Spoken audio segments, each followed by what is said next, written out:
Hey guys, welcome back. Today we're looking at the 1982 film The Beastmaster. This is an MGM UA home video release in a what we call a coffin box, as we've seen a bazillion times before. As I've said a bazillion times before, I'm a big fan of these releases. So it looks like the box is in somewhat decent condition, and it's a little beat up, but you know, what do you expect from 1982? The film was 1982. This VHS release was 1983. MGM UA. Looks like this was previously used. Property of it looks like it says Stevenson's, but I presume it's Stevenson's Big Star Video, 3942 Macon, and 4744 Spotswood. So I wonder if those were, is that Georgia, Macon, Georgia? So I wonder if it's a video store or what the deal is going on there. Really interesting movie. I'm not the biggest fan of like sword and sandal, kind of like sci-fi dragons and swords and kind of stuff, but there's obviously a huge resurgence of that back in the early 80s with Conan the Barbarian and Krull and Dragon Slayer and all those kind of things. But the stars: Mark Singer, Tanya Roberts, Rip Torn, and John Amos. John Amos is one of my favorite actors. I think that dude's awesome. Anything he pops up in, I'm just really pleased. It is color. It is 1 hour and 19 minutes long.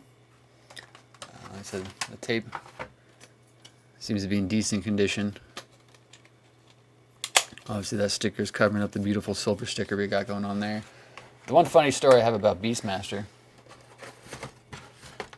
is when I was a film projectionist, we used to do, at one of the theaters I worked for, every Saturday night, we still ran 35mm features. This was 2014 to 2017.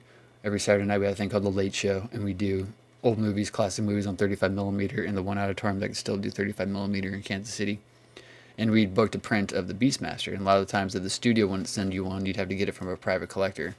So we had booked the Beastmaster, but it wasn't until like a day or two before we were supposed to show it that somebody realized that the print we booked was 16mm and not 35mm. But we'd already sold a bunch of tickets, and we had to come up with something to work around it. So at the last minute, I had to download like an 800 megabyte AVI file of the Beastmaster, and I converted it to a DCP, a digital content package, or digital cinema package, depending on who you ask. And I projected that instead of the 35mm, and it looked awful. But you know what? No complaints. Nobody knows the difference.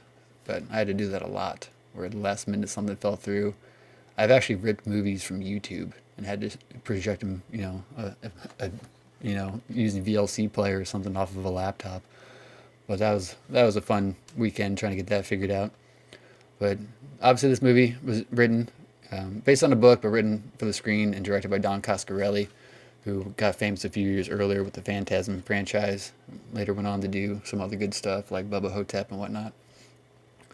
So 1982, The Beastmaster. Let me know your guys' comments and thoughts and everything. Have you seen this in theater? See it on 35mm? Did you see a 800 megabyte AVI file projected through a laptop? Well, that's not what I did, but like whatever I said, I converted it. All right, like, comment, share, subscribe. I'll see you next time.